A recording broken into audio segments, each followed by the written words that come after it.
Mera! Mera! Alam nyo ba na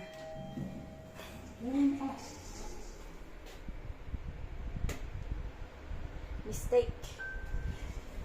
Kasi lumabas ako sa ibang pintuan, galing ako sa loob para kunin itong cellphone ko na ginagamit ko ngayon.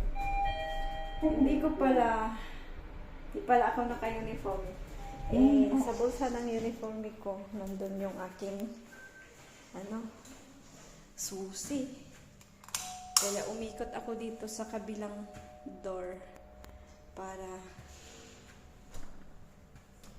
dito ako papasok. Thank you! I go out without my key. So, ayan. Dinisturbo ko yung bata kasi malayo sa off desk niya yung pindutan ng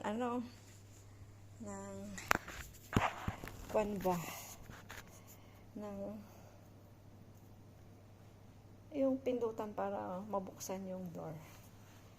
Hindi na kailangan pupunta mismo sa door para buksan yung tao na nagdudoorbell. So, ayan. Tayo po ay nagmamap.